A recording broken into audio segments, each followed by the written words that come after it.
going pa rin on tayo. sa Pilipinas na um, naging rason One of kung the bakit things about the pinag-aralan American ko system yung is mga they did not sistema at actually yung fully ano yung abandon mga mas magandang the sistema na parliamentary kinakailangan style gawin ng ideals. Pilipinas. So because when they For came up with their example, version of the presidential ako, system, I'm half they Cebuano retained and half a Tagalog. And, parliamentary feature I was in born their and raised system, originally which is first Electoral in college. Metro electoral Manila, college. and then So the we moved electoral to college Cebu. acts And like a even before parallel we were not parliament moving, we were in the not yet sense that living in Cebu. parliament We were basically already going makes laws to and also Cebu chooses who is the for head of vacations government. all the time. And Because obviously, the it's prime like- minister, diba, is it basically was like a very chosen by the different culture and a majority different language, no? in the And, parliament. In the parang same I had way, these the ideas that, president of the USA, I think who is also their head of government, but also at the same time head of state. In the US, he is chosen, or he or she is chosen by the electoral college, which is actually a parallel Of the it's a parallel Congress. But it's only, kumbaga, Parliament in the Westminster style, the Westminster Parliament does two things. It chooses who is the head of government and also makes laws.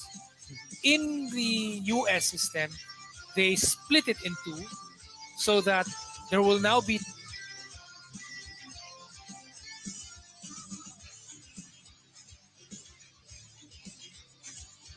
You're the original Ordinary Joe, but I'm an Ordinary Joe too. My name is John Tory. I'm the mayor of Toronto, and you are watching the Ordinary Joe Show. And this is Ordinary Joe right here. He's right here. Ako po ang iyong tagapag-ulat, Joey Salvador, at ito ang Filipino-Canadian Daily on OJTV.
It's the most beautiful time of the year.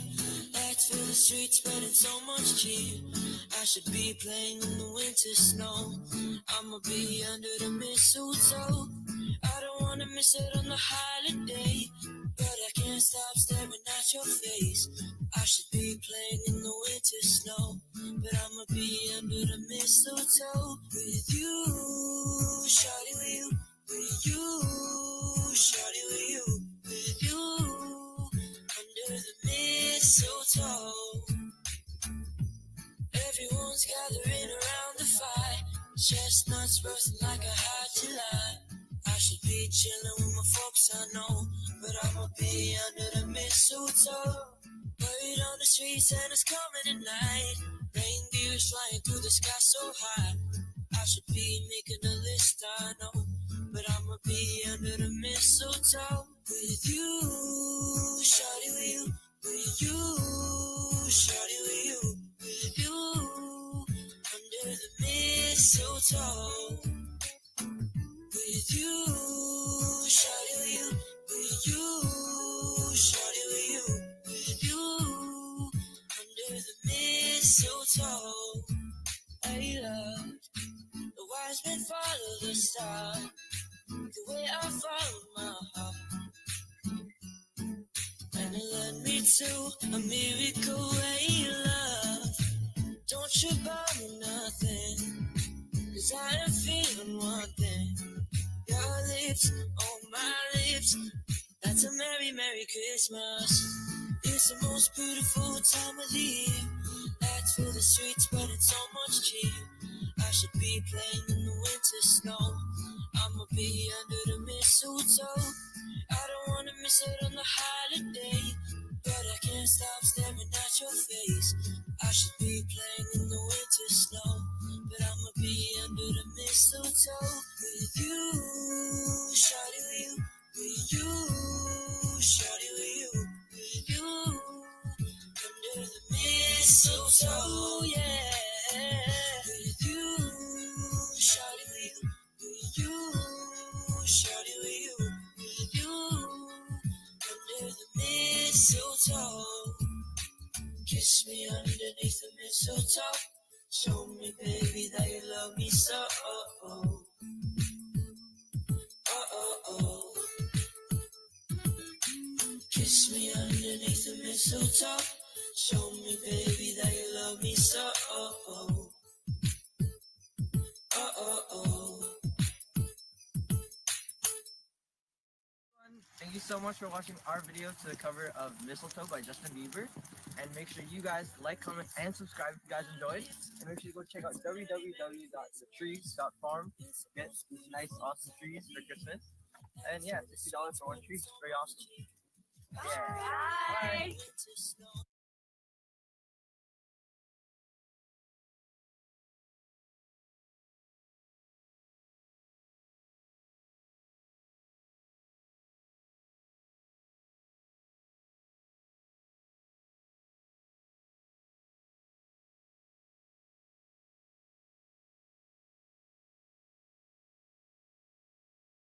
The time, and obviously it's like it was a very different culture and a different language, and parang I had these ideas that I think maybe the Philippines cannot or should not be administered the way it is right now, where parang one size fits all.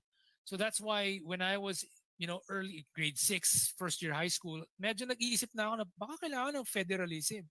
So already as early as then, naisip ko na kinakailangan ng Pilipinas ng federalism kasi iba-iba yung mga salita ng mga tao sa Pilipinas, iba-iba yung mga kultura ng mga tao sa Pilipinas.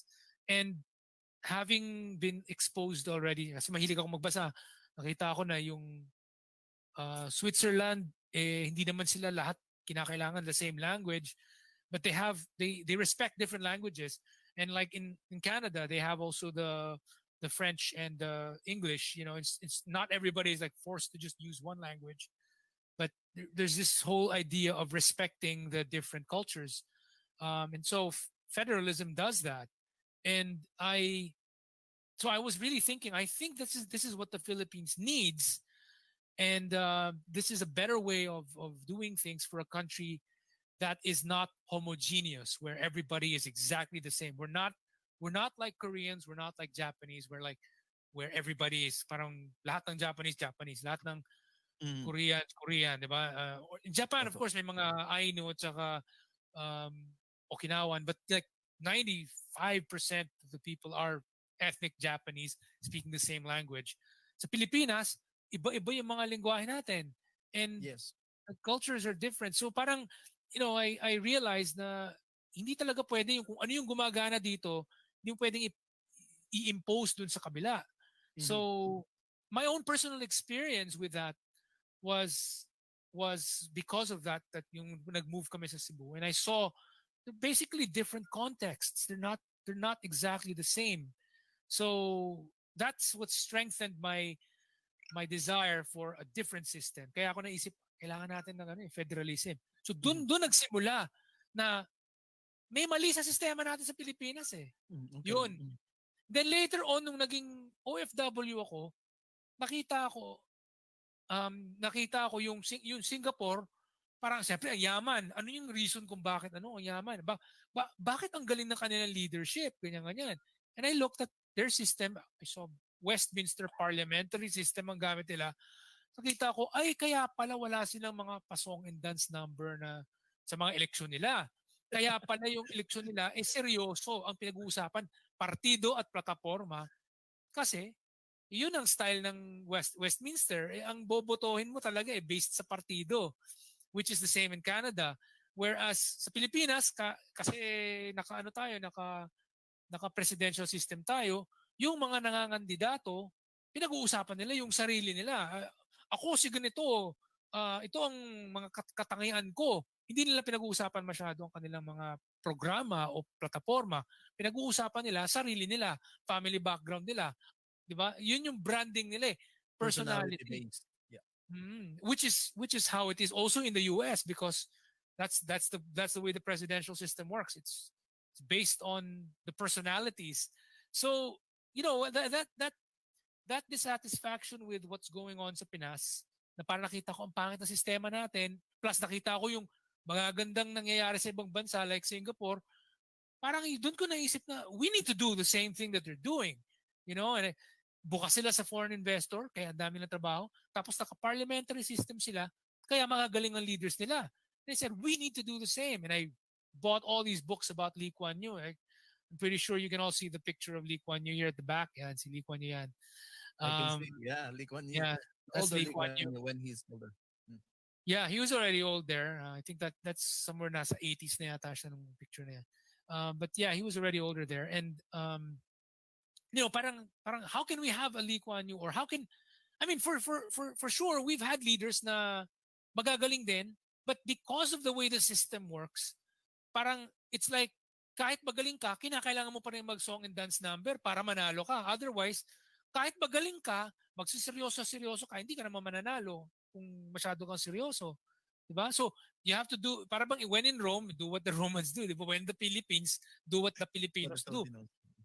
But like that's what's happening, right? Because of the system that we have. The system that we have in the Philippines is one that is very personality based. So you play the game. You don't hate the player, hate the game, right? That's what they say. And I realized, kaya pala maunlad ang Singapore. Tama yung kanilang mga sistema. Now, in the case of Singapore, they don't need federalism kasi maliit sila na bansa. It's a very small, compact, small little island. So they don't need to have federalism, unlike the Philippines or Canada. Canada is so huge, right? It's so vast na, it takes, it can take days to go from one place to another, right? Because of the distance, especially long ago, in the 1800s, no? Yung mga wagon, naka-wagon yung mga tao dati. Horse and wagon sila, or ox and wagon. So parang, in those times, talagang it really made sense to have federalism. In the case of the Philippines, because we're archipelagic, plus we have different ethnicities, different language groups pa, talagang obvious na kailangan ng federalism. So Singapore doesn't have federalism because it's small, but they have other things that make them really great, which is parliamentary system and openness to foreign direct investors. And that Singapore really opened my eyes to so many things. Like, yung pagiging bukas nila sa foreign investors, yun yung naging rason kung bakit naging sobrang yaman nila. Yun yung naging rason kung bakit yung training nila naging maganda, kasi nga fresh out of school, when you work in a company, the companies, of course, many foreign investment, many foreign companies, they have good training programs. So, first day at work, then you're tine-training ka na maganda, you learn stuff, and they pay good salaries too. So if we did the same thing in the Philippines, we could actually, have very similar results. And one of the things that I saw was, sayang tayo kasi, especially back in the 1990s, mas magaling tayo mag-English sa mga Singaporean. Sobrang, dito medyo barok sila. I think it's very important. A lot of the people, how they talk like this, ganyan sila magsalita No? Mali-mali pa yung grammar. Mali-mali pa yung grammar nila, pero tayo, mas magaling yung English natin, especially back in the 1990s. But we lost that advantage. Ang galing sana natin mag-English, pero dahil sarado tayo sa pagpasok ng foreign investors, yung mga trabaho nandito sa Singapore, ang nangyari sa mga Pilipino na gustong magkaroon ng mga matataas na posisyon or magandang sweldo, pumunta sa Singapore as OFW. So, di ba? Sayang eh. You know, we used to have the headquarters of American companies based in the Philippines. You know, the Asian headquarters of Procter and Gamble used to be in Makati in 6750. The Asian headquarters of IBM in Southeast Asia, or I think in Asia generally, used to be the Philippines. A lot of American companies used to have their headquarters in the Philippines because we used to be an ex-colony. That was an advantage that we had. But wala eh. Filipino first muna eh. Take away the foreigners. Ayan, nag-alisan yung mga headquarters ha. Headquarters. Yung iba dyan, napunta sa Singapore. Kaya may certain companies na they had certain batches where mga top level nilang mga tao, Filipino. Like I know IBM, for example, and even Procter and Gamble, they had high-ranking people na Pinoy because these were people who were based sa Manila dati because Manila used to be the headquarters. Eh nung, syempre, mas maganda yung sistema sa Singapore, tapos ang Pilipinas, 1987 Constitution, ayaw ng foreign investor, naglipatan sila. Oh, yan ang nangyari. Di ba? 87 lang po ba yun? Yung 87 lang na charter change? 1987 Constitution is when we ended up having blanket restrictions in Article 12 of the Constitution. Oh. Prior to that, in the 1935 Constitution, we used to have limited, meron din tayong 60-40, but it was limited to, I think, natural resource exploitation or natural resource extraction and public services or tawag dyan, yung public utilities, mga ganon. So there were certain companies before, long ago, na hindi pwede. Pero dahil nagkaroon ng special arrangement ang US and the Philippines, it was the Parity Act, Parity Rights Act, na-suspend yung restrictions for American citizens. So there was an agreement that caused the Constitution and the laws. Anytime it's an American, he will have the same rights as a Filipino. So na-extend for a certain X number of years, X number of decades, yung mga American companies na nasa Pilipinas, they could still stay in the Philippines without having to be subjected to any 60-40 or any restriction whatsoever because of that Parity Act. Sayang. The small-mindedness of a lot of our leaders is the reason why ang dami sa atin na puwersang mag-OFW or maging migrants abroad. Kasama na tayo doon. Kasama na tayo doon. And I really feel bad because we have so much potential. You know, Singapore's leaders, particularly the current Prime Minister, Lee Hsien Loong, and one of his ex-deputy prime ministers, Tharman Shanmugaratnam, they basically said that Filipinos are among the most talented people in Southeast Asia. And there's no reason why the Philippines cannot be one of the more successful countries in this part of the world, because many of the people who are coming to Singapore to work from the Philippines are also very, very talented. So parang sabi niya, you have every reason to be successful. So we have that potential to be successful as long as we have the right systems in place. Ganyan din naririnig namin po dito sa Canada, ang mga Pilipino ay always invited to, dahil nga sa mga talent, ay lagi na imbitahan na kayo na maging director neto, ganyan. So paano yung practical na gagawing federal parliamentary system sa Pilipinas? Ano yung mga bentahe? At saka ano yung mga steps towards that? Hindi ba magugulantang ang ating sistema kung magiging all of a sudden we are parliamentary system, and paano natin ita-transition ang bansa? Okay. Well, it's pretty simple. Number one, So there are major advantages. No, number one, let's first start with yun nga, yung being open to foreign direct investors. So tatanggalin dapat lahat ng mga 60-40, 60-40 clauses, lahat ng mga anti-foreign direct investment restrictions sa Constitution. Tanggalin dapat lahat yan. And then that will be the reason why more companies will want to come to the Philippines and base themselves there and hire Filipinos to be their employees. So dadami ang mga yan. But we want to make sure na kapag nagsidatingan ng maraming mga investor, hindi lang sila sa Metro Manila pupunta. Okay. Good point. Gusto natin, kasi nga overcrowded ng Metro Manila eh. So gusto natin na mag-spread out ang mga yan sa iba't ibang parte ng Pilipinas. That's why we need federalism. Federalism is what will allow the subnational units, the regions, to basically take control of their economic management. Oh, kayo, since now you're going to be managing yourselves, kayo nang bahala on Please what don't you go need to away. do We'll be to right back attract after- these investors. So kung gusto nyo babaan nyo yung taxes nyo, whatever, do so. Whatever, gusto nyo sabihan sila na, okay, 10 years free yung taxes nyo, yung regional taxes nyo dito, ganyan. They can do so.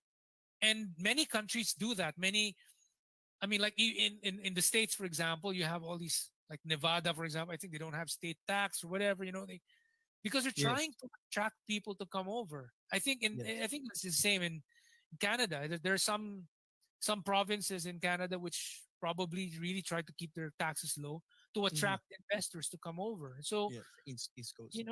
I would say it's the same thing. If we do that in the Philippines, if we have federalism, may incentivize yung mga leaders ng mga regions na they will parang take the initiative. They'll take the initiative to invite these companies to come into their areas, tapos dun na sa kanilang area magkakaroon ng mga trabaho. Hindi na kailangan ng mga Pilipino na galing sa Region 1, Region 2, Region 3, Region 4, Region whatever, magpuntahan sa Metro Manila. Diba? And that's what we want. We want to spread out the development. So federalism takes care of that, aside from taking care of the peculiar ethnic differences. Diba? Hindi naman lahat ng tao gusto na ganito. So not all laws are going to apply to all people at the same time. So, some regions will have certain laws that maybe other regions don't, because culturally they're not always the same. And maybe it's possible for some of them to have their own parang yun nga, home language or regional language, because they do have their own cultures and identities. So, that's one thing that's good with federalism. Mawawala rin yung rason na ay kalas na lang tayo, alis na lang tayo. So usually maraming studies yung secessionism, lalong nawawala yung desire na magsecede pag ganon. Actually nga, some people will try to say, dahil sa federalism kaya yung Quebec gusto umalis. No, it's because dating unitary ang Canada long ago, before Confederation, which Confederation in was it 1862 or something? It was 2 years after the end of the U.S. Civil War, and in Canada it used to be unitary, and there was a lot of tension from the Quebec, the Franco-Canadians, right? So parang alis na lang kami. So parang the whole compromise was, sige, magpa-federal na lang tayo para kayo, parang kung ano yung nandiyan sa Quebec, merong, you have your own, you can protect your culture, tapos ganon. It became federal in Canada because of the need to protect the different rights. And then all the more dun sa mga area na may mga First Nations and stuff. So, sige ko lang, Kuya Orion. Oh, sure. Recently kasi yung tinatawag naming speech from the throne ng punong ministrong Justin Trudeau, na nagkaroon yung kanyang speech from the throne na binabasa yan ng kahit na speech niya, ang nagbabasa ng speech niya yung Governor General, na-isolate yung mga western provinces namin. Kaya meron ngayong na alam mo yung sa UK yung Brexit Brexit, ngayong, yes. ngayon nagkakaroon ng Wexit na Wexit, di ba? tinatawag. Parang, Yung alis na Western kami. Canadian parang gustong humiwalay dahil parang in-isolate sila doon sa mga speech ni Trudeau nung last speech niya na walang banggit, walang kahit man lang banggitin ang mga Saskatchewan, Alberta, at saka yung oil industries, talagang walang plano about it. Parang gusto ng punong ministro mamatay na yung industriya na yan.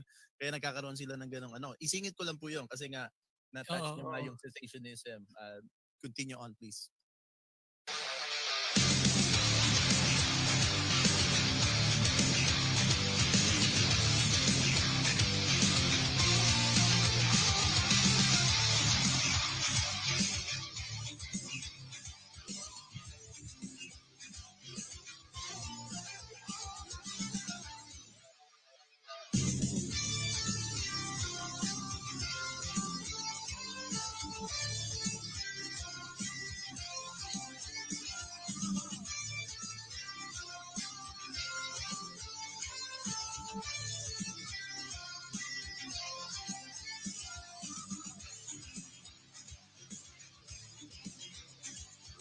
You're the original Ordinary Joe, but I'm an Ordinary Joe too. My name is Sean Torrey. I'm the mayor of Toronto, and you are watching the Ordinary Joe Show. And this is Ordinary Joe right here. He's right here. Ako po ang iyong tagapag-ulat, Joey Salvador, at ito ang Filipino-Canadian Daily on OJTV.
So, yun, and that's why it would have even been worse if Canada was unitary kasi nga the fact is these states, they do have their own ability to have laws that are different tax rates over there, and basically manage themselves differently from the states that say don't have oil or do things a little differently, no? So if it was a one size fits all scenario, it would have been worse. Parang bakit yung papataw yung ano na yan sa amin? Hindi naman nag-a-apply sa amin yan eh. That would have been the case, no? It would have been really worse. So buti nga federal at napag-uusapan pa yung mga ganito, which is like may warning signs na you need to treat us better, otherwise aalis kami, which is actually hindi naman talaga sila sa totoo lang. It's more like a warning sign, or it's more like a threat rather than a real parang aalis talaga kami. It's like wag niyo naman kaming ganyan. Good point. Ganon siya. Good point. Whereas sa mga pag unitary, nangyayari diyan nagiging terorista, nagkakaroon pa ng mga bombing na ano mangyayari, 'di ba? So that's one of the reasons why mas maganda talaga yung federalism. And then yun nga, we need to have a parliamentary system because we want to make sure na maganda yung quality natin ng mga leaders. Wala na yung mga song and dance numbers na yan. Gusto natin na kapag may election, campaign sa election, ang pinag-uusapan yung plataforma, yung mga programa, yung mga proyekto, yung ganun. Ano bang plano nyo? Yun. Hindi yung mga, ay ito, nandito si, may dalang artista na Celebrity song and base. dance. Diba? Ganun eh. Song and dance. Wala. Yan yung nangyayari sa Pilipinas. But we have to change that, diba? And Actually, Kuya, singit ko lang ha. Kasi dito Oh. sa Canada ngayon, kasi we sa taong 2011 to 2016, nakuha ng Pilipinong atensyon ng mga federal na pinuno at kahit mga korporasyon dahil from 2011 to 2016, 27% yung growth rate ng population ng Philippines. At saka nung panahon ni Harper talagang sinadyang gawing main source of immigration para sa Canada ang Philippines. Kaya in a matter of few years, almost 1 million na kami dito eh. In 2016, ang bilang ng Filipino Canadians is about 850,000. It's estimated about 1 million now. Sabihin natin, mas maliit yan kaysa sa mga pinsan natin dito sa Amerika, mga Filipino-Americans, kasi 4 na milyon na sila doon. But yung ratio namin dito, we're only 40 million Canadians. So, yeah. Yung ratio namin ng dami ng Pilipino rito per capita mas maraming Pilipino sa Canada kaysa sa Amerika. Yung impluwensya ngayon nililigawan ngayon ng mga politiko ang mga Pilipino, and the way na import ngayon yung song and dance na sinasabi nyo na import yan dito, na pagka gusto nating i-promote ang isang politikong nanliligaw sa boto ng mga Pilipino, kailangan may pa-song and dance yan dito. Naku. Nagkaroon ng ganyan eh, no? Ganon, Kasi, Canada. Natana yung mga Pinoy sa ganun eh. Yung, especially mga, of course, yung mga Pilipinong born in Canada na, iba na yung kanilang pananaw. Pero yung mga bagong salta, nandun pa rin sa showbiz-based mentality. Tama.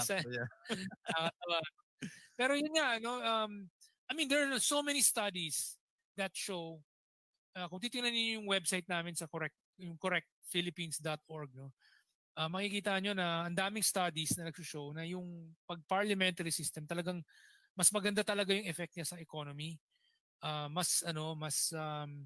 Mas magaling yung mga leaders, mas stable siya, less prone to corruption siya. Ang daming mga bentaha talaga ng parliamentary system over the presidential system. And sa lahat ng pagre-research ko talaga, ang pangit talaga ng tingin ng maraming mga political scientists, lahat ng mga eksperto na may PhD sa pag-aaral ng what this system versus that system, talaga almost unanimous na pangit talaga ang presidential. As in, really, it's like, bihira ka makakita ng PhD ng political science na nagsasabi, mas maganda ang presidential kaysa sa parliamentary. It's like very rare. Very rare. It's really parliamentary is better than presidential. All the major indices show it. Tingnan natin yung GDP per capita. Pag rinarank natin yung GDP per capita, top 30 countries versus bottom 30 countries. Majority ng top 30 countries parliamentary. Majority ng bottom ranking countries sa GDP per capita, presidential or semi-presidential. Ganon din sa Human Development Index. Tingnan natin yung mga level of education, standard of living, etc. etc. Sabihin natin, top 30 countries in the world. Majority, parliamentary. Bottom 30 in the world, according to Human Development Index, presidential and semi-presidential and dictatorship. Puro mga ganon. And then it's the same. Tapos high corruption levels. Yung least corrupt countries in the world, yan, tingnan niyo yung top 30 countries dun sa least corrupt. Majority ay parliamentary. Tapos yung mga most corrupt, presidential and semi-presidential. So parang meron talagang trend eh. Obvious yung trend eh. Kahit balik-balik mo, tingnan natin yung mga best countries in the world to live in. Yung makikita mo, top 10 lagi, puro mga parliamentary yung mga country. Best cities in the world to live in. Ganun din. Meron ako Nasa nakita isang meron ako nakitang listahan. Uh, Most crime-ridden countries in the world. Putya, lahat mga nasa Latin America at saka US. Punya mga crime-ridden ha. So puro mga presidential countries. puro Sabi ko, president. grabe. Kitang-kita yung trend talaga. As in like, ganun kalinaw yung trend na kapag nag-parliamentary ka, mas maganda. Pag naging bukas ka sa foreign investors, mas maganda. Ngayon, yung federalism, I have to be honest also no na federalism is not for everyone. Federalism, hindi naman kinakailangan yan sa kunyari Singapore, sobrang liit ng bansa, ba? Hindi na niya kailangan mag-federal kasi ang liit-liit ng bansa eh. Wala na Parang mga 20 minutes. probinsya. Oo, from one side of the country to the other, it just takes 40 minutes to drive by car. I mean, you're already there. So, wala, it's a small country.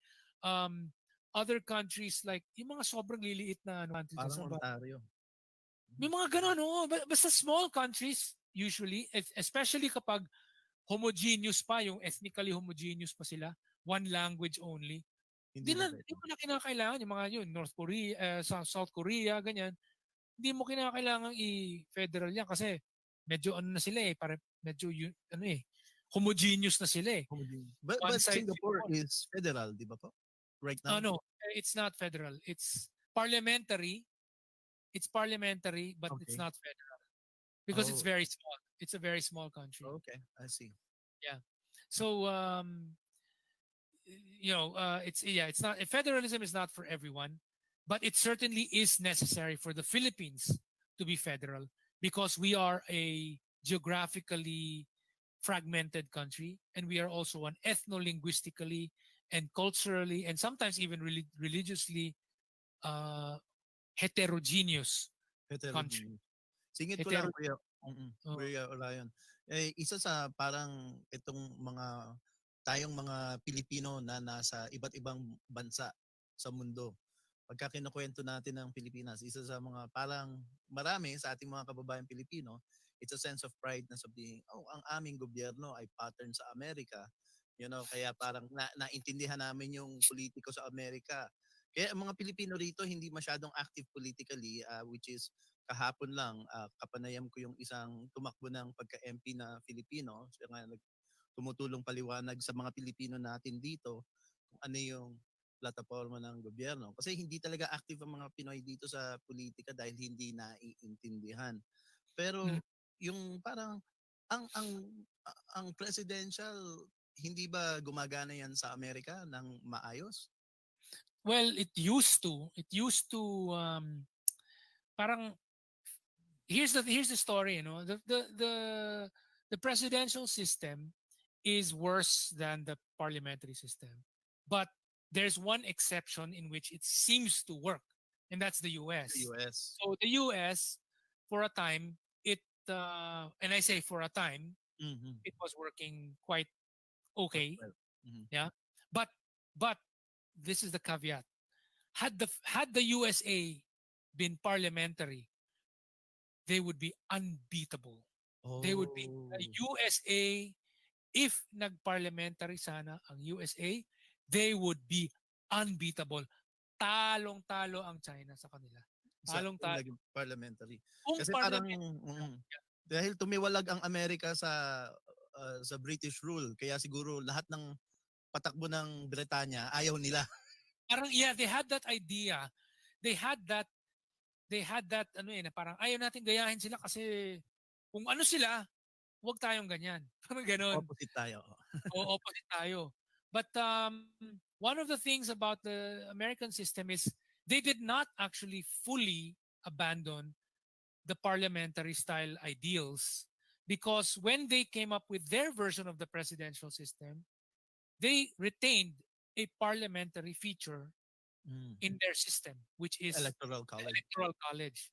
So the electoral college acts like a parallel parliament in the sense that the parliament basically makes laws and also chooses who is the head of government because the prime minister, diba, is basically chosen by the majority in the parliament.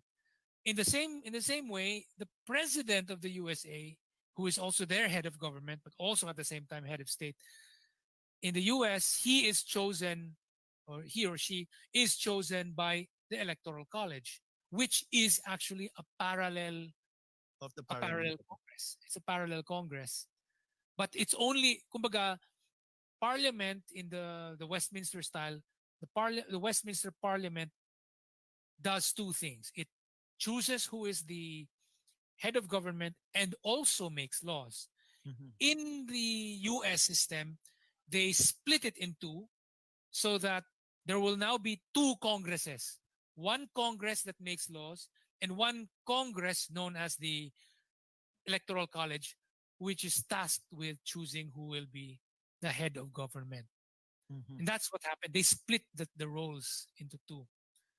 Quick question, Kuya Orion. Kung dito, ang pagkaalam namin, ang punong ministro ay ang punong leader ng partidong mananalo sa halalan. Tapos siya ay Mm. binabasbasa ng Governor General. Wala naman Oo. tayong ganun sa Pilipinas na Governor General. Wala naman tayong affiliation or hindi naman tayo sakop ng ibang bansa. Paano yun? Sino ang magbabasbas or sino ang Governor General ng Pilipinas? Well, Hindi natin kailangan. so hindi tayo magkakaroon ng Governor General sa Pilipinas pag nag-parliamentary tayo. Ang mangyayari sa atin, magkakaroon tayo ng President na ceremonial, which is like what they have in Germany, in Austria, in Ireland, in Singapore, and also in India. So Okay.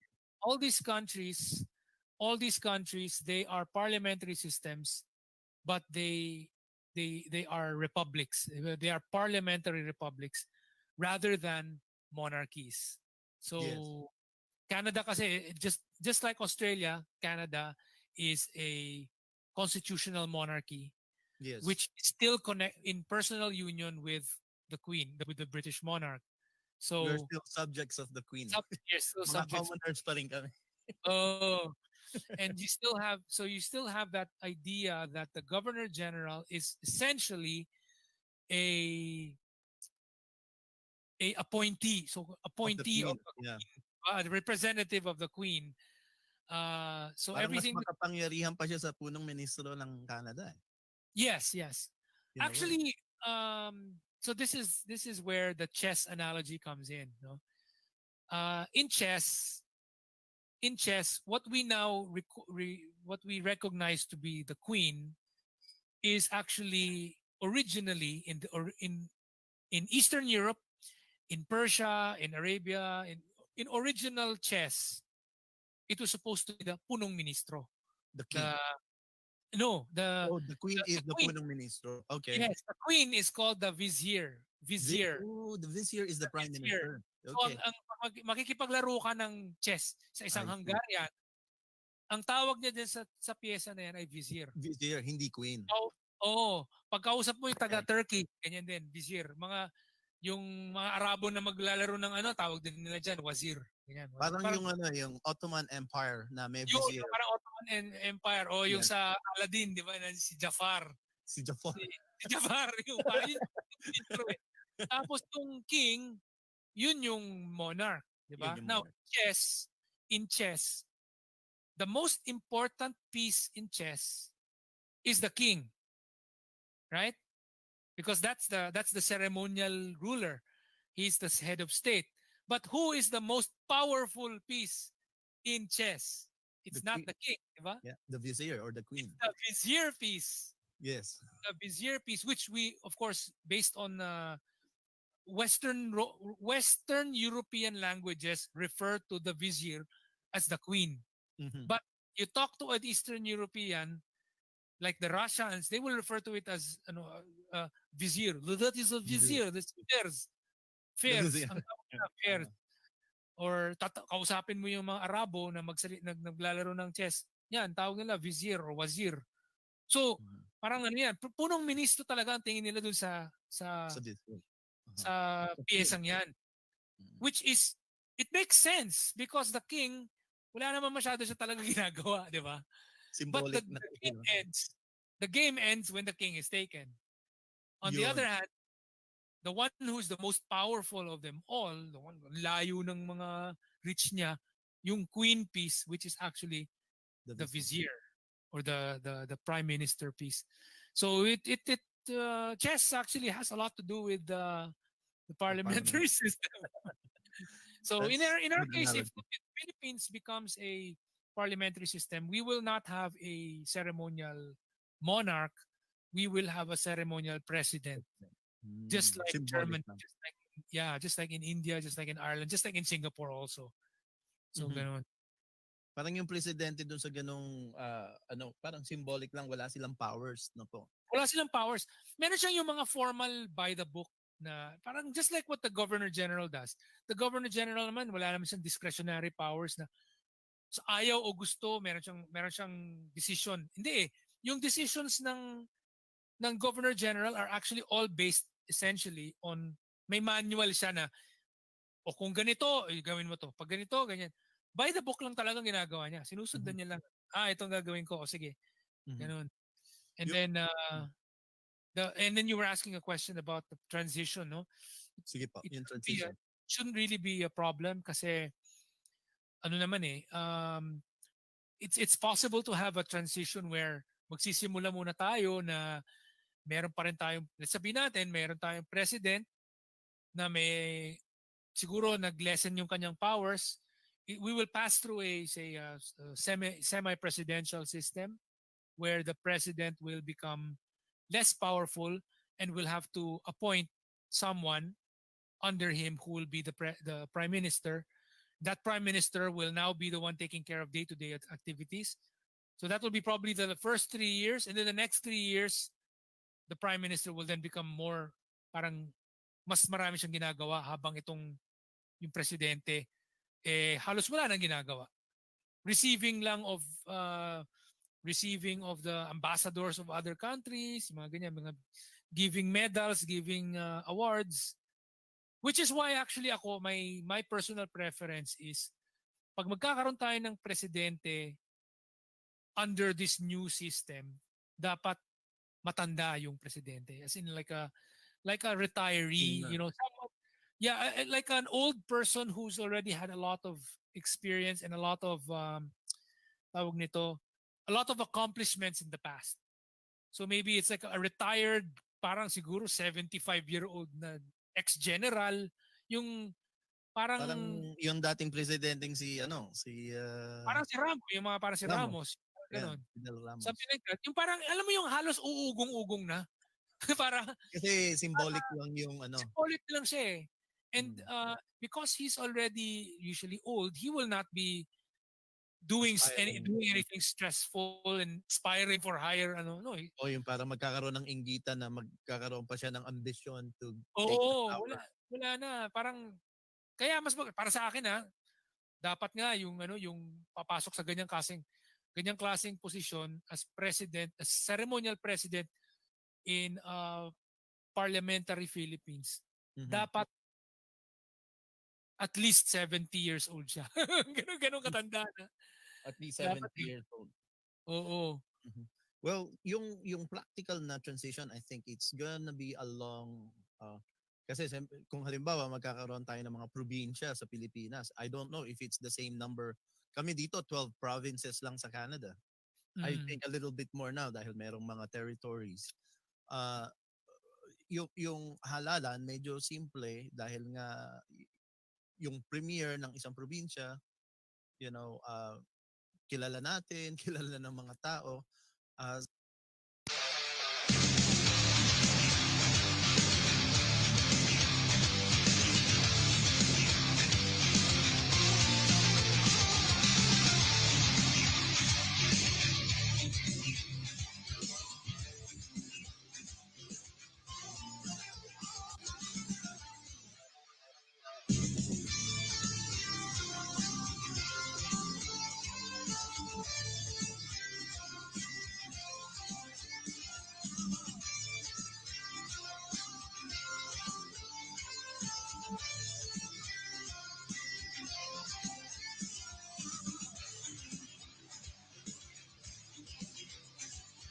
You're the original Ordinary Joe, but I'm an Ordinary Joe too. My name is John Tory. I'm the mayor of Toronto, and you are watching the Ordinary Joe Show. And this is Ordinary Joe right here. He's right here. Ako po ang iyong tagapagmula, Joey Salvador, at ito ang Filipino Canadian Daily, OJT.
There is a name that is so precious, a name so wonderful to me. This name is worthy of all praises. Because of him, I am made free. That name is Jesus. Oh, how I love him, the one who gave his life for me. Because of love so unconditional, I will have life eternally.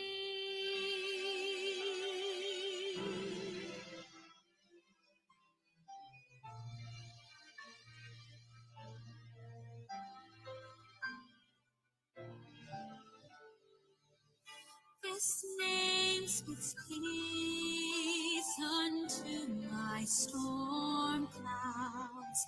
This name speaks calm unto my fears. And when I feel that no one loves me, his loving presence is so near. That name is Jesus. Oh, how I love him, the one who gave his life for me. Because of love so unconditional, I will have life eternally. Praise that name. Praise that name.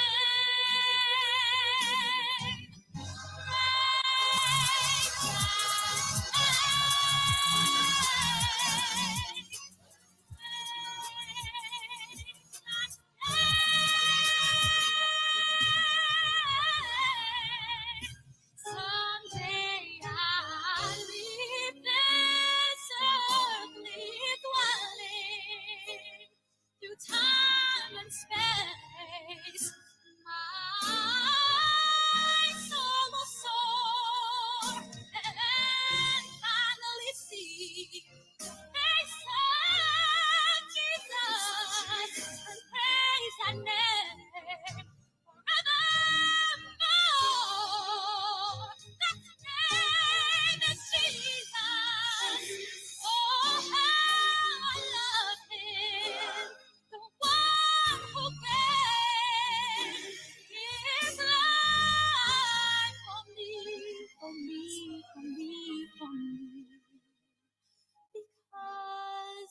love so unconditional.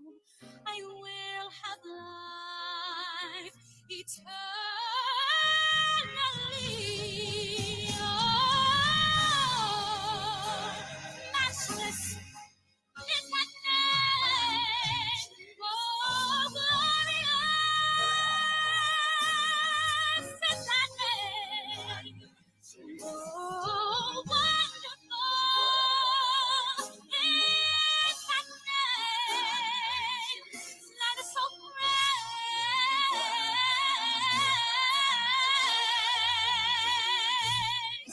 That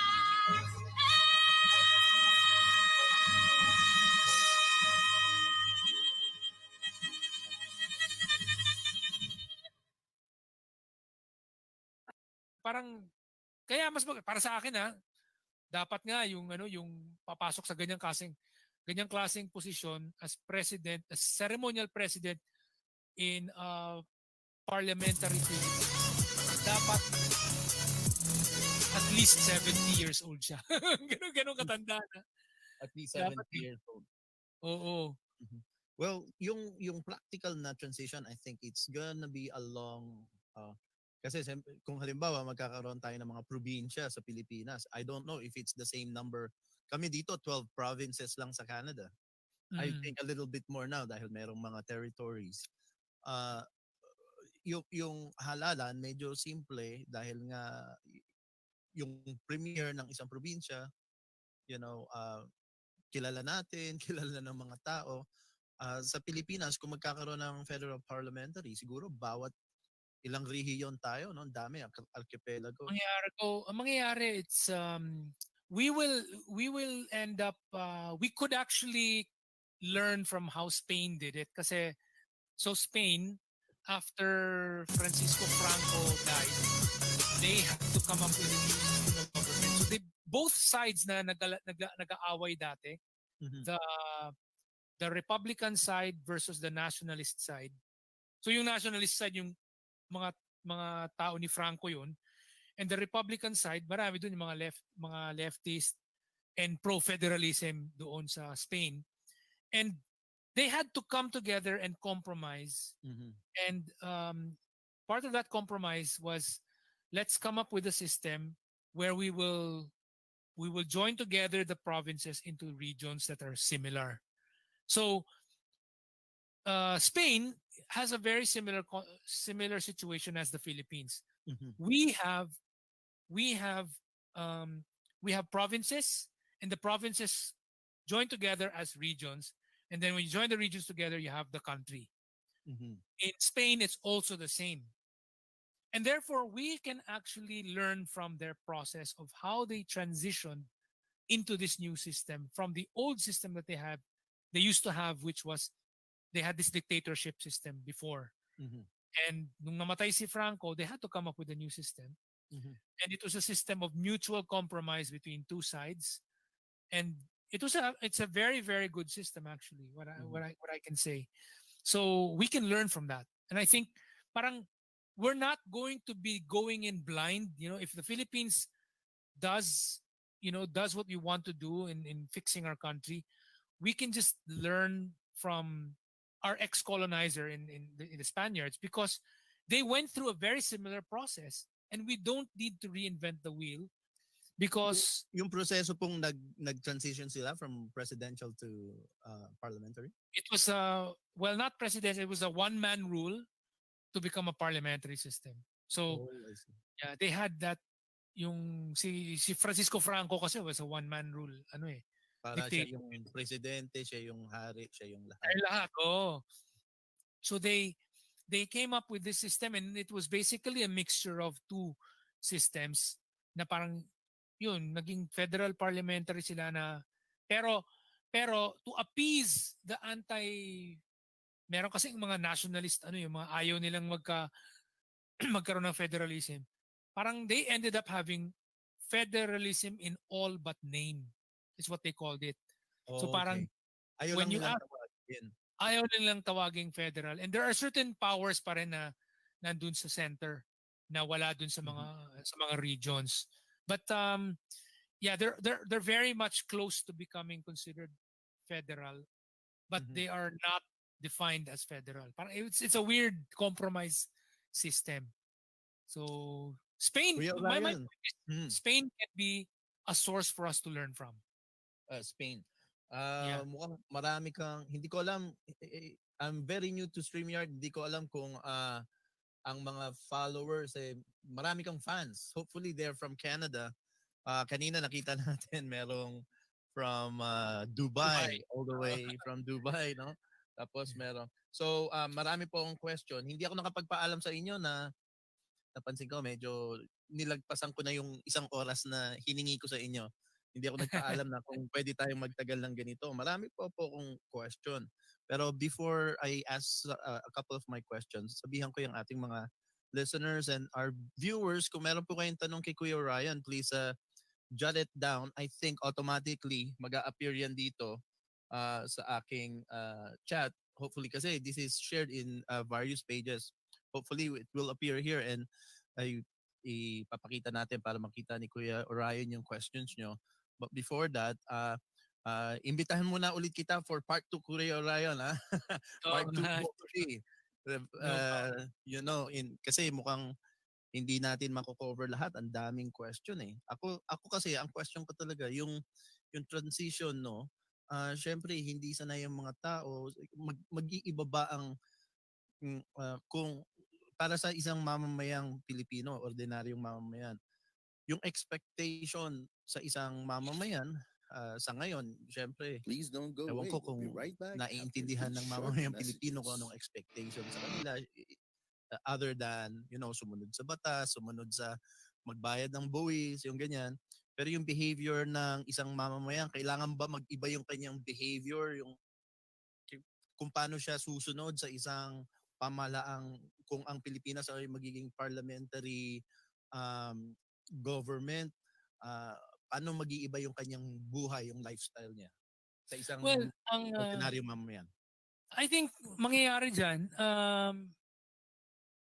para sa ordinaryong mamamayan, makikita niyang pagkakaiba ay dun sa during the election campaigns. So for example, ngayon, puro song and dance number. Pag nagkaroon tayo ng bagong sistema, siguro overnight meron pa rin konti pero nagiging nagle-lessen na siya kasi parang yung selling point kasi ng mga partido ay yung kanilang plataforma. So because in a parliamentary system, what you're trying to sell to the public is not you, the person, but the party. So therefore, yung selling point mo is yung plataforma. So you will see less of the I think the kinds of tawag nito, the kinds of posters that you will see will have more maybe party emblems, party name, rather than yung nakikita natin yung mukha ng tao at pangalan niya. So meron pa rin siguro yan, pero mas may malaki ng may malaking portion ng poster yung emblem o yung logo ng party at saka yung pangalan ng party. Magiging mas malaki yung print dun sa kanilang mga poster. Campaign materials. Oo, campaign material. Mas makakakita tayo ng mga ganung klaseng pagbabago. Well, other than the election season po, yung pang-araw-araw na buhay, halimbawa, kinasanayan ng mga Pilipino ngayon, pagka meron silang problema, pupunta sila kay barangay captain. Magkakaroon pa rin ba ng mga barangay at meron pa rin bang kapitan na malaki? I think barangays will probably might still be around, but there will be a point in time where the MPs will start playing much more active roles than they do currently under the congressional system that we have. In the congressional system, you hardly ever get to see who is the congressman of your district in the Philippines. You just hear about them for the election, but you never really get to see them and get to talk to them or you like parang nami-meet mo sila para sabihin mo yung problema mo.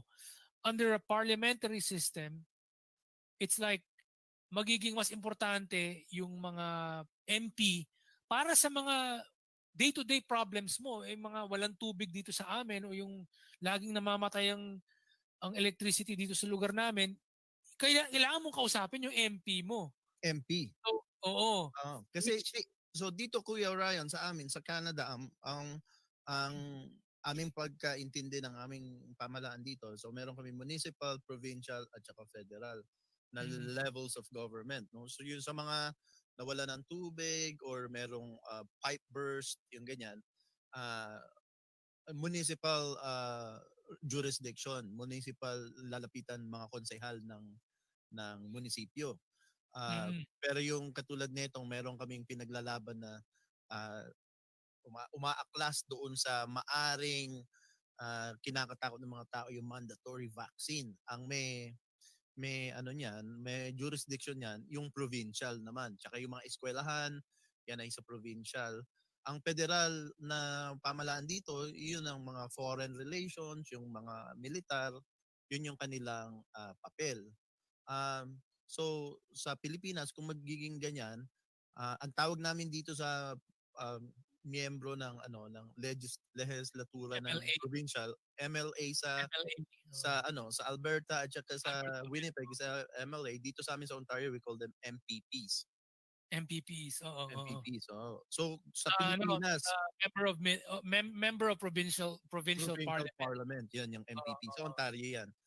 So kung sa Pilipinas yan, magkakaroon ba tayo ng ganyang MPPs? Yes, magkakaroon tayo ng ganyan. We will, so each region they will become parang MRPs or Ano po ba yung MRP? member of regional parliament. Regional parliament sa Pilipinas yan. Pilipinas. It'll be like that, yes. Now I do think though that what will happen is even for some mundane stuff, there will still be a situation where people will still talk to the MP, the federal MP. Like, para bang patulong naman din kasi baka hindi rin kaya ng regional namin. Baka kailangan din namin tulong dun from the federal part. So, especially at the early stages of development, like the Philippines still being a relatively poor country, mangyayari dyan, I think the first 30 years of this system, I think a lot of people will still talk to both the regional MP and as well as the federal MP. They will also talk to the federal one because they know that kung hindi kaya ng funding or ng tulong lang ng regional, they'll also need help from the federal. So they'll bring up these issues na parang tingin namin hindi kaya lang ng regional na MP namin. So we also need your help na i-bring up ninyo doon sa federal. Parang ganoon. And I think it's going to be like that. Kung I'm trying to remember yung aking social studies sa Pilipinas. Nakalimutan ko na yung Araling Panlipunan. Meron tayong 12 po ba region? Region 1 to 12? Tama ba? It's like now 17 or 18, 17 regions yata eh. Kasi yung old numbering system na 12, di ba? 13, region 13 nga daw yung NCR. NCR, isang rehiyon siya. Oo, parang ganyan eh. Nagkaroon ng maraming mga nag-split na mga parang yung dating Southern Tagalog, nagkaroon na ng Mimaropa, tsaka parang Palawan, yung gano'n. Nagkahati-hati na rin yung mga region. Kaya naging 17 na. Naging 70 kasi yung Region 4, which is Southern Tagalog, nahati kasi Region 4 dati, nakasama dun yung Calabarzon. Including yata siya, including Mindoro and Mindoro, Romblon and Palawan dati. Southern Tagalog daw yun. Parang merong kasi magkakaroon po yan ng mga riding dito sa amin. Tawag dun sa electoral stations. District sa atin sa Pilipinas, district dito, riding. Yung riding, I think it's based on population. No? Pagka maraming density yung isang population center, mas marami siyang riding, ganun po ba? Yes, yes. So ang Pilipinas, NCR, magiging heavy riding yan. Na dito nga kaya nga namin kinakampanya yung nililigawan ng politiko rito yung mga Pilipino sa Ontario or sa GTA, Greater Toronto Area. Dahil riding rich kami rito, kaya talagang panaluhin ng mga Pilipino kung magiging aktibo sa politika ang mga Pilipino rito sa Canada. Lalo na dito sa amin, sa Toronto, sa GTA, Greater Toronto Area, kung ma-activate ang mga Pinoy, kaya namin pumili ng Prime Minister dahil sa dami namin ng riding sa dami ng riding dito sa GTA. So, ganun po bang parang magiging ganun din sa Pilipinas? Dadami rin yung riding dun sa NCR. Sila rin ang mamimili ng Dadami rin ang riding sa NCR. And then of course, because nagfe-federalism na rin tayo, we're going to all these other regions naman, on the other hand, they will also try to, as much as possible, bring over businesses to come to their areas away from Manila, and also in effect lessen the population of Metro Manila. So at some point in time, baka mawala rin yung parang, and the hope is really na magsisiuwian yung maraming tao sa kanilang mga probinsya, home provinces and home regions, para yung Metro Manila hindi na maging sobrang siksika na sobrang daming tao, na maging it becomes too unmanageable to the point that it's yung the pollution rate is terrible, parang Beijing. oh, I mean the pollution, especially yung waste, yung sa tubig, yung sa napupunta sa mga estero, 'di ba? Yung parang gano'n na yung waste management. Oo. Sara ko lang po yung aking bintana, ang lamig, kuya. Pero pakituloy yung ang question ko sa iyo is, right now talagang sa amin dito, merong resistance with the Chinese Ayun ang parang nagiging pangamba ng, meron din kami kasing protectionism dito sa Canada. Certain trades, I think pagdating sa mass media, yan ang mga hindi pwedeng pakialaman ng foreign entities. Pero everything else is up for grabs kung gusto ng mga foreign entities na ngayon parang nakikita namin yan ang nagiging problema nila sa Estados Unidos, na maraming alos ang 6 big studios ng Hollywood pagmamay-ari na ng China. So yung mga ganong pangamba sa panggagrab ng China, at ngayon talagang lumalapit ang China sa Pilipinas. Ang takot ng tao, baka naman pagka nag-open tayo sa foreign investor, gagrabin ng mga in-check ang lahat ng mga core industry sa Pilipinas. Paki-explain po, at magsasala lang po ako ng I'll turn it over to you. Paki-explain po yung pangambang yan. Paano natin yan masusolusyonan? Well, unang-una kasi, ang gagawin lang naman natin, itatanggalin natin yung restrictions na nandun sa Constitution. So, pag tinanggal mo yun sa Constitution, pwede ka pa rin magkaroon ng mga restrictions sa law. So, yung iba kasi yung law kasi, yung legislation, pwedeng baguhin yan as and when kinakailangan baguhin. Ang problema ng mga constitutional restrictions, mahirap siyang baguhin. Constantly nagkakaroon ng pagbabago. There's constant change that happens all the time, right? So, when certain things change, you have to change the laws as well. Now, if your laws cannot change because they're in the Constitution, medyo may problema ka. Inflexible ang sistema. So, kailangan talagang baguhin yung sistema para yung mga restrictions natin, wag dun sa loob ng Constitution ipapasok, kundi doon na lang sa legislation. So, pwede pa rin naman tayo magkaroon ng mga restrictions, pero nandun sila sa legislation. Diba? Like you look at Canada, yung anumang merong silang restrictions dun sa media, wala yun sa loob ng konstitusyon. No one does that in the Constitution. They do it in legislation. Sa laws. Sa laws, yeah. So, you have the ability to do that in legislation. You don't have to do it in laws. In fact, once we become parliamentary, once we become federal, some sectors nga, it depende na yun sa region. Parang wag mo nang lagyan ng blanket restriction sa national level. Bahala na yung mga region kung gusto nilang yung mga mall, for example, gusto niyo magkaroon ng mga foreign-owned malls, pwede. Siguro dito sa Region 5, Region 7, mga ganyan. Bahala sila. O yung ibang region, kung gusto nilang magsara, na Filipinos only ang may-ari ng mga mall, bahala kayo. Para sa akin, mas maganda siguro, tanggalin natin yung certain restrictions from the national level.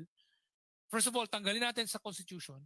Tapos, yung anumang mga restrictions na meron sa legislation, tanggalin natin sa national level at doon na lang natin isalpak doon sa mga empower the local government, empower the regional government, magkaroon sila ng hindi naman autonomy yon, parang they're in a way autonomy kasi parang yung spreading the both sides power of the family.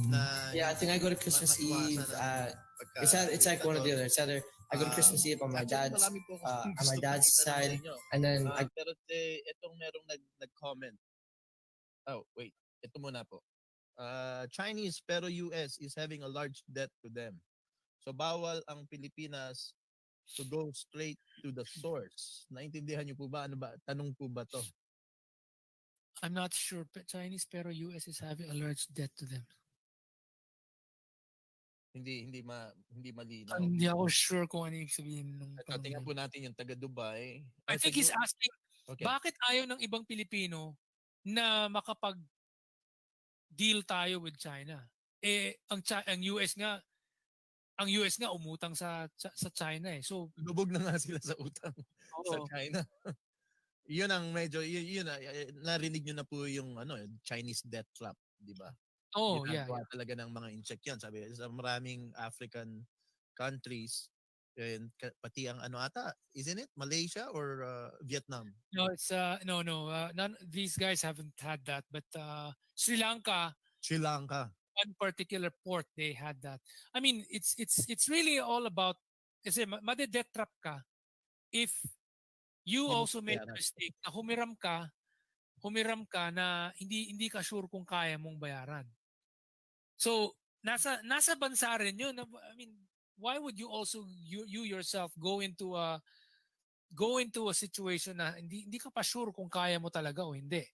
So, to be sure, wag ka na lang umoo sa lahat ng bagay. 'Di ba? So, umutang ka sa mga alam mong kaya mong bayaran. Doon sa mga area na hindi mo sa tingin mo baka hindi mo kaya, huwag kang umutang doon. Baka ma-debt trap ka doon. Pero sa tingin ng iba kasi magaling talaga mga incheck mga debt trap. Parang sa negotiation pa lang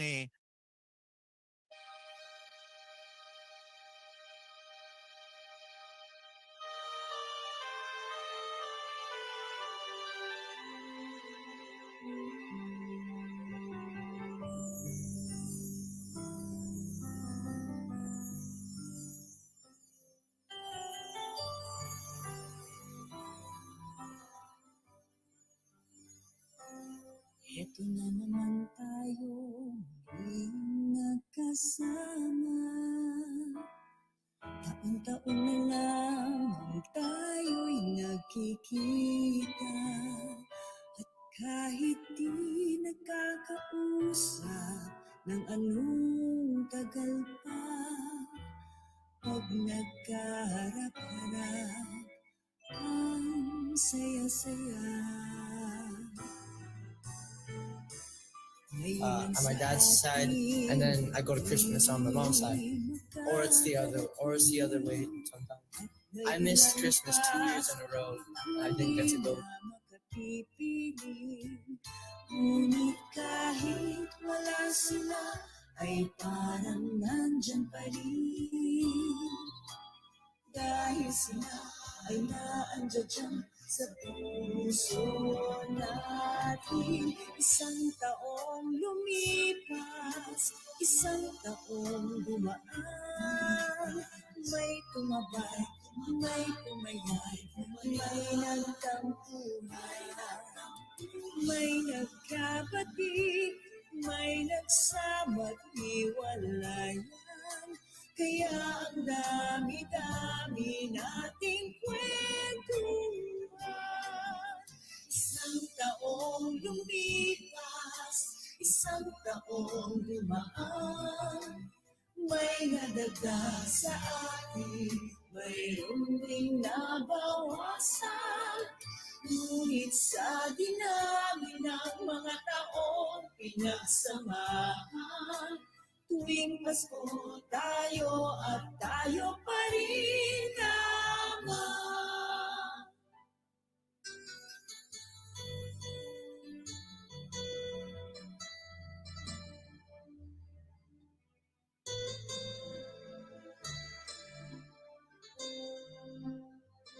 Ngunit kahit wala sila, ay parang nandyan pa rin. Dahil sila ay naandyan dyan sa puso natin. Isang taong lumipas, isang taong dumaan. May tumabay, may tumayay, may nagtampuhan. May nagkapatid, may nagsama't hiwalayan. Kaya ang dami-dami nating kwentuhan. Isang taong lumipas, isang taong dumaan, may nadagdag sa atin, mayroon ring nabawasan. Ngunit sa dinami ng mga taong pinagsamahan, tuwing Pasko tayo at tayo pa rin naman. Isang taong lumipas.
You're the original Ordinary Joe, but I'm an Ordinary Joe too. My name is Sean Torrey. I'm the mayor of Toronto, and you are watching the Ordinary Joe Show. And this is Ordinary Joe right here. He's right here. Ako po ang iyong tagapag-ulat, Joey Salvador, at ito ang Filipino-Canadian Daily on OJTV.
tingin mo baka hindi mo kaya, huwag kang umutang doon. Baka ma-debt trap ka doon.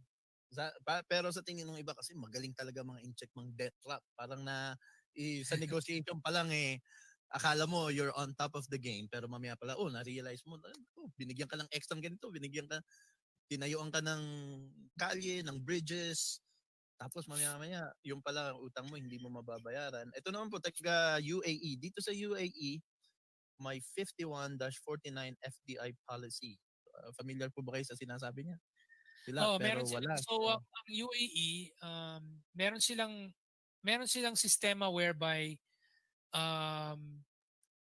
para bang everywhere else outside, para bang they have this parang clause, but it's not actually in their constitution. It's actually in their legislation lang.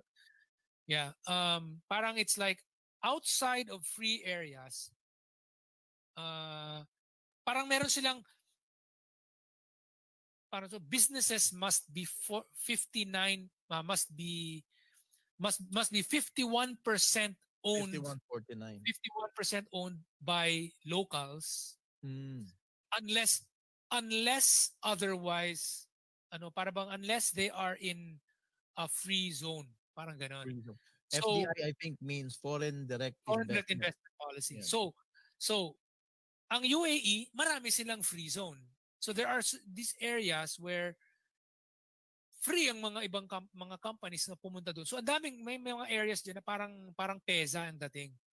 But the thing in the Philippines, we don't have that because the 60-40 applies everywhere in the Philippines. Blanket. Sa kanila, meron silang clause na pag nandun ka sa outside of the free zone, may 51-49 ka. Pero pag nandun ka sa loob ng free zone, exempted ka. Sa Pilipinas, wala tayong ganyan. Wala. Yung Wala. PESA 100%. PESA is not a free zone. PESA, what PESA does is it gives you tax breaks. Tax breaks, okay. But you still comply with the restrictions. 60-40 ownership. Oo. Mukhang two parts kasi yung question niya. Ito yung second part, i.e. nag 100% open sila sa ibang sector ng industriya in preparation sa Dubai Expo 2020. Kaya yung economy ng buong UAE mas naging competitive. So he's actually trying to support your statement. Yeah. That's to me. Yeah, okay. So eto naman, hindi ko maintindihan si James din pala, same guy earlier. Dapat non-partisan, walang kinikilingang political party, symbol ng unity ng Pinas, hence head of state, yung prime minister ang pwedeng mamulitika sa long, magaling at matalino. As long as magaling. Yeah, so I think the biggest concerns right now na sabi nyo nga sa inyong ibang panayam sa ibang network, sa mga television, ilang television programs na po kayong naging guest, no? Kahit sa Bloomberg.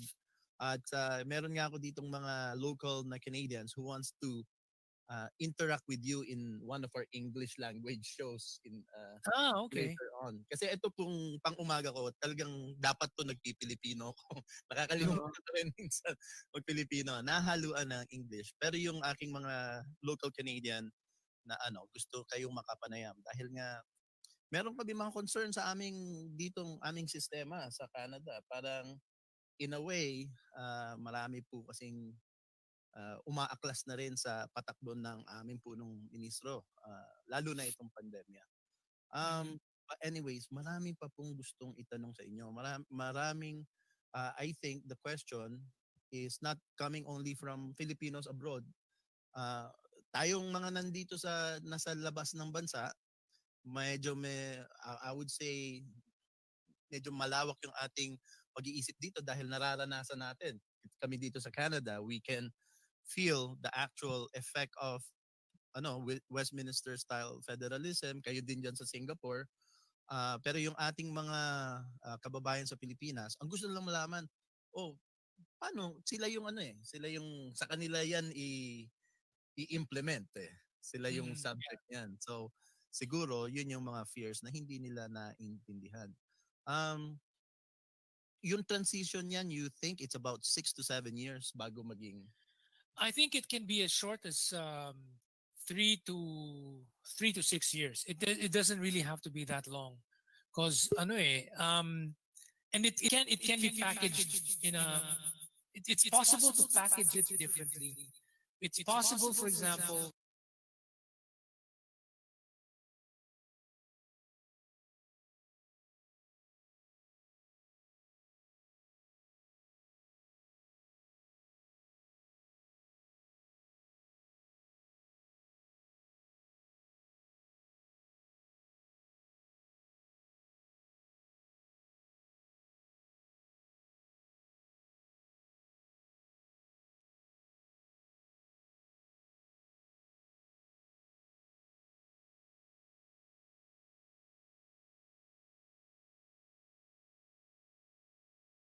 vote for his party. Mhm. So you vote for his party where he is the leader. Obviously, siya yung leader. So he, as the leader of his party, he is standing for election to become president. Mhm. So if you want to vote for that guy as president, then you vote for the party where he is the leader. So ganon. So Mhm. mangyayari yung mentality ng mga tao, okay, ganun lang pala eh. So pipiliin ko yung ABC party. Kasi si ganito, gusto ko siya, ABC party siya eh. So bobotohin ko yung mga ABC party, ilalagay Mhm. ko sa balota. Ganon. Lalagyan na sa So ngayon balota yun yung yung maging yun yung president kasi sanay sila sa president. Pero yes. actually prime minister yun. Tapos magkakaroon din sila ng panibagong mas mataas na ano. Ang tawag nila is either you can call him lakan ng tawag, lakan, Lakan. Parang ano, lakan, or sabi ko chairman, supremo, parang supremo, sultan. supreme chairman. Supreme chairman or that's a chairman of the board or something like that. You give a special name for this old person who will act like the governor general, who will act like the so-called head of state or the parang the ceremonial leader. So this person will not be called president, he will be called maybe chairman, you can call him that. And parang kasi yung kasanayan ng mga Pilipino na pumili ng president, ilalagay mo dun sa prime minister. Okay. So yung prime minister, tatawagin mo na lang siyang president. Because in fact, pero yun, the whole system is still gonna be the parliamentary. it's still a parliamentary system. General In fact, question. I'll just also add, no. In fact, in other countries like Italy and Spain, They call president. they call them president. The prime minister is not called. They don't call him primer ministro. They call him presidente del gobierno. Or in the Spain. Italy, it's presidente del ano yun? Consigli di governo, Consigliere. di governo, something like that. President Macron. Oh, that's in France. It's in France. Macron is president, and yeah, there's a prime minister below him. But yeah, in Spain and in Spain and Italy, their prime minister, parang pag sinabi mo sa mga English na news report, nakasulat the Spanish prime minister, pero ang tawag talaga nila sa tao is presidente del gobierno. Presidente del gobierno. Merong quick question para sa akin. Sabi, hindi, ito pala. Marami na nag-question. Para sa akin, meron nag-question. Sabi, question for Ordinary Joe, di ba may political dynasty rin kayo sa Canada? Sa mga Trudeau lang. Trudeau lang. Actually, sila lang yata eh. Sila lang. Tapos, 3 to 5 years on transition kasi election, kick out.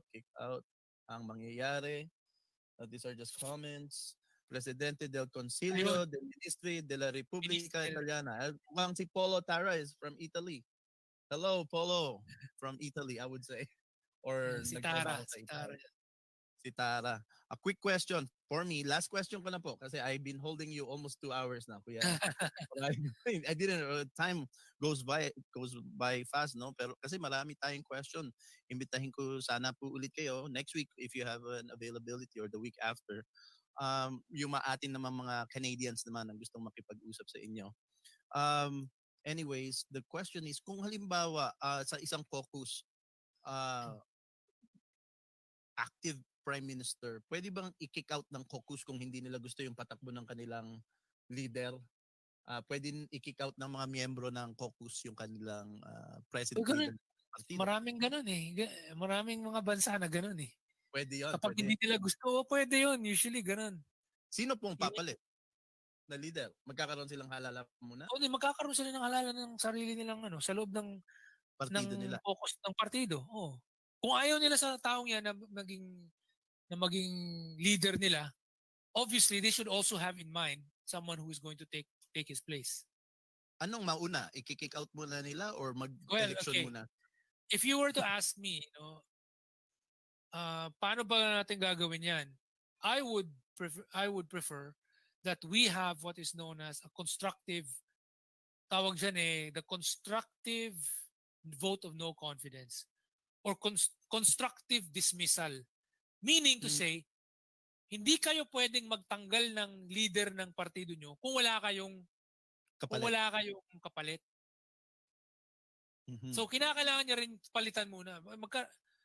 Kumbaga, magkaroon muna kayo ng sinong alternatibo nyo bago kayo magtanggal ng tao. Kasi hindi naman din pwedeng hanging yung gobyerno na walang leader. Walang leader. Oo. Gabi, hindi posible yung kudeta na kumbaga ay tatanggalin natin yan. Parang surprise na removal. Walang ganon.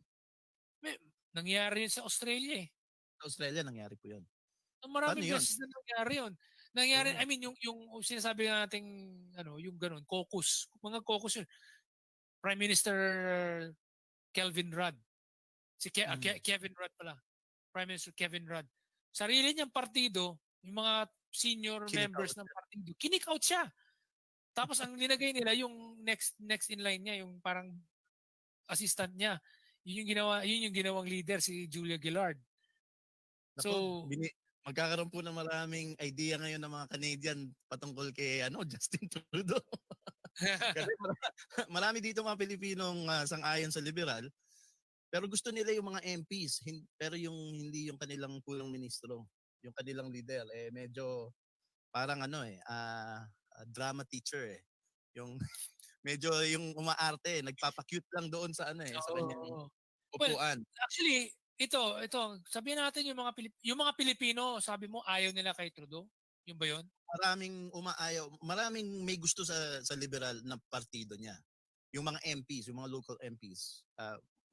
Close sila sa mga MP.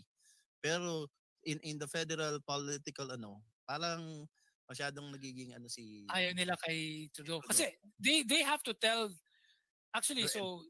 they have to tell their MP.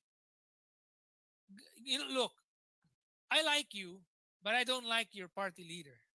So, if you guys don't get rid of that guy as your leader, we will not vote you.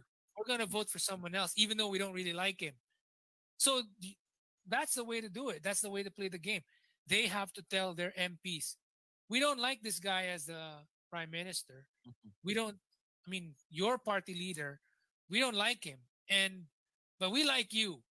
But if you don't change him in the next election, we're going to vote for someone else. Pero talagang kailangan mag-intay muna ng eleksyon para palitan yung leader. They can tell them now. Kasi in the middle of a term, pwede mo naman kunyari yung sa Australia, sa gitna ng term nangyari yun eh.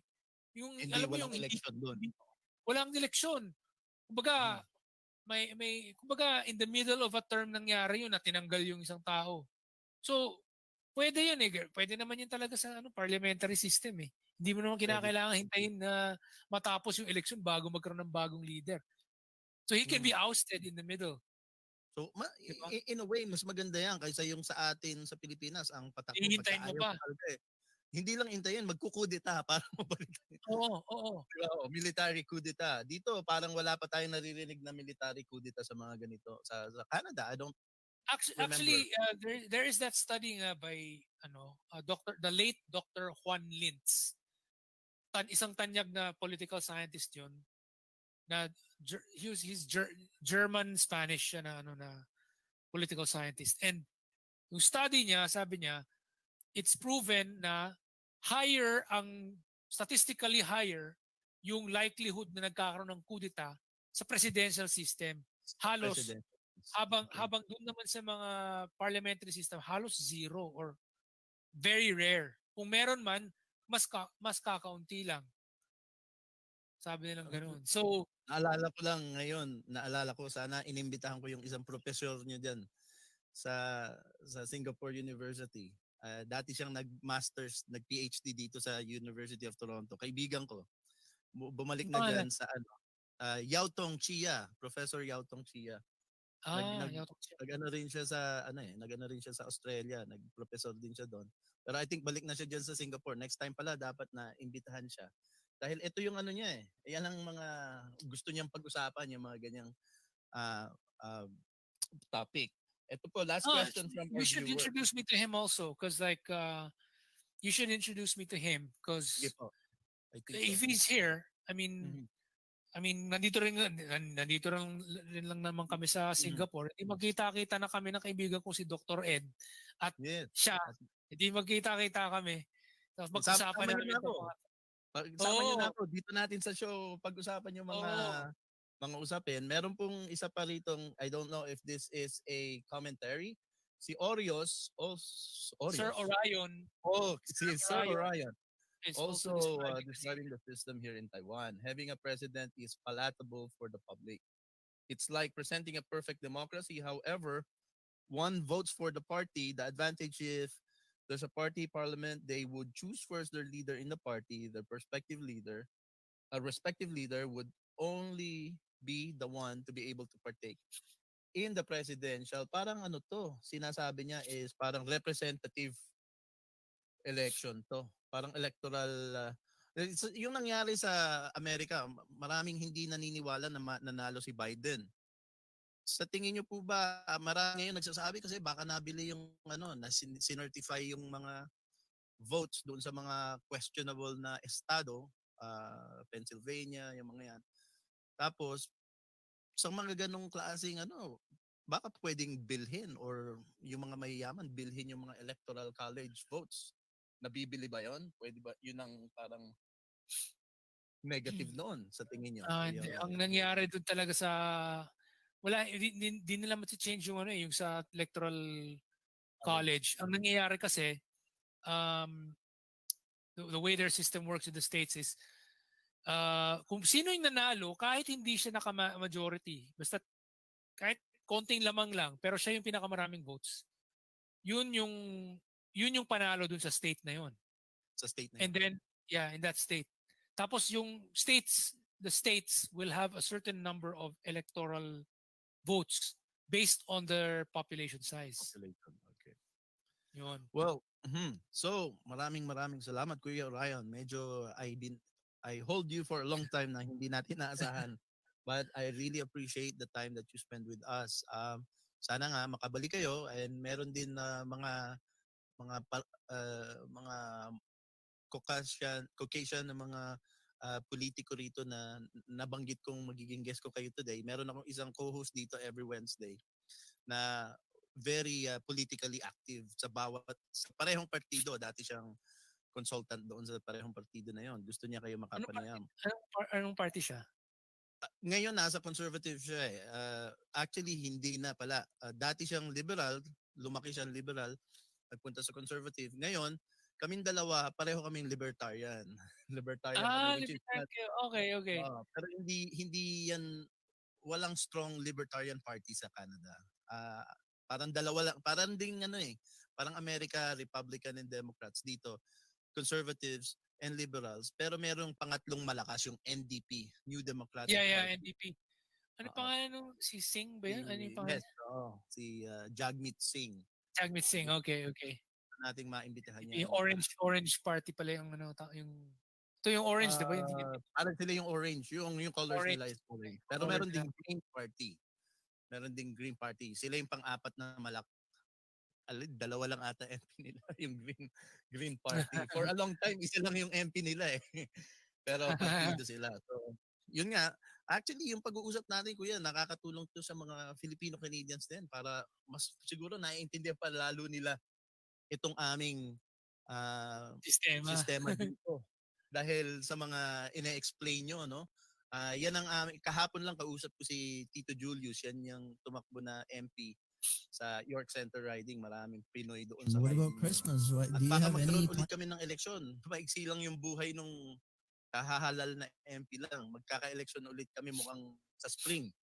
Dahil Bakit? nga marami pong nagko-question sa patakbo ni Trudeau eh. Tsaka minority government naman talaga siya mula nung nahalal nung 2019. Alam niyo naman minority, no? Hindi masyadong Oo. makakilos. Hindi Yes, makakilos yung kailangan niya minority. mag-compromise dun sa kanyang party coalition partners. At saka ayaw nila mag-compromise. Ayaw nila maraming maraming question tungkol doon sa aming Bank of Canada, nagpiprenta ng maraming pera at pero hindi dinidisclose kung saan napupunta yung salapi. Kaya talagang may klima na mag-eleksyon na rito, malapit na. Naghahanda, both parties naghahanda eh. Maraming mga fundraising, yung mga tinatawag na election readiness fund. So feeling namin siguro January, February at yung ating pag-uusap talaga nakakatulong to sa mga Filipino-Canadians. Maintindihan namin ang federal parliamentary na inyong minumungkahi na gawin natin yan sa Pilipinas. Pero kami dito sa Canada, yan na yung sistema namin, hindi pa rin namin naiintindihan. Kaya maraming salamat. I think pare yung maganda diyan sa Canada kasi maraming mga yung tawag dito mga learning materials, no, yung mga videos kasi actually kami sa Correct Movement, marami kami mga nakukuha mga video, mga Canadian videos, British videos, kanyan. Christmas Doon is namin my natututunan yung mga ins and outs ng Senior, I will never different versions of the Westminster City. Okay. Tapos pinapanood din namin yung mga yung mga yung mga today yung I mga become a debate senior. sa I will sa never House of Congress. stop making Christmas Question period. Pinapanood namin 'yan. So doon namin kaya ako familiar sa maraming mga Canadian terminology rin kasi nga pinapanood ko eh. Alam niyo po ang tinatawag naming rockstar ng question a senior. I yung will MP ng conservative. Kaibigan po yan ng palatuntunan natin, si Honorable Pierre Polyev. Yes, Pierre Polyev. Kaibigan niya yun. Tatlong beses na nating nakapanayam. Well, I mean, I would call him my friend because I interviewed him 3 times. a senior. Not yet here, pero doon sa mga pagka ako naimbitahan na mag-co-host sa ibang radio station, sa ibang radio programs. Naimbitahan ako na ano pa siya. Pero sa January, yung ating connection is magkakaroon tayo ng pagkakataon, makapanayam siya one-on-one, and meron tayong tinatawag na simulan ko just recently yung Filipino-Canadian Media Pool. Now, for many in the history of Canada, hindi pa kami nagkaroon ng pagkakaisa yung mga independent media sa iba't ibang provinces. Ngayon meron na kaming pool. So, meron kaming town hall, virtual town hall, nakakapag-imbita na kami ng mga federal officials na, gusto nyong kausapin ng mga Pilipino, punta kayo rito. So, yun. Pero anyways, last words, Kuya Orion, an open invitation to you. I'll call you after the show. Really interested, some of the Canadians who are interested to interact with you as well. And also, some of our other media reps from across Canada would like to ask you some questions on another opportunity. Last words to all our listeners today. Hopefully next time I will advertise before we have a show para handa yung mga tao to prepare their questions. Last words before we say goodbye. Last words. So ladies and gentlemen, just take the time to check out the correctphilippines.org website. I basically collected and curated a huge amount of information and a lot of PDF files, academic papers, white papers, dissertations, and all that stuff that basically proves that what I'm saying is true, that federalism works well for countries that are ethno-linguistically fragmented or geographically fragmented. Parliamentary systems are better, and being open to foreign direct investors is actually much better in terms of creating jobs for ordinary people. So I mean, just please spread the word. Let people know about my website, correctphilippines.org. Learn as much as you can about the system you have in Canada. Learn also about other systems like the ones in Australia or the ones in the UK. the ones in Singapore. Just just check it out. You'll learn a lot, and yeah, that's one way to learn about how to make the Philippines a better place is to learn about what you have in Canada. And even the Filipino Canadians or Filipino all across the world, Kuya Ryan, are they able to support this movement even though they are not directly affected by the charter change in the Oh yeah, Philippines? definitely, definitely. As Filipinos, we as Filipinos living outside of the Philippines, we all need a better image of our country. We need the Philippines to look better to Yes. everyone. Otherwise, people will just keep thinking, "Oh, you guys are just poor country bumpkins and all that stuff." We want to make sure that we have a good image, and the way to have a good image is to have a good country. Yes. And we can only have a good country if we have a good set of systems for that country. And that way, the way we can do that, the way we can have a good system is we preach to our fellow Filipinos back home, our relatives, our old friends, you know, our cousins, everyone that we know back home. Tell them about how the system that you have in Canada is a very good system that the Philippines needs to have. Federal parliamentary system is a system you have in Canada. It's a great system, and it's a system that the Philippines needs to have. So you guys have a front seat view. You're able to see how it works with your own eyes. You can experience it, learn about it, let them know. Okay, and also spread the word. I have my website, correctphilippines.org. Correct, Spread the Philippines. word to them. Let them know they can learn about it from the website. Okay, that's it.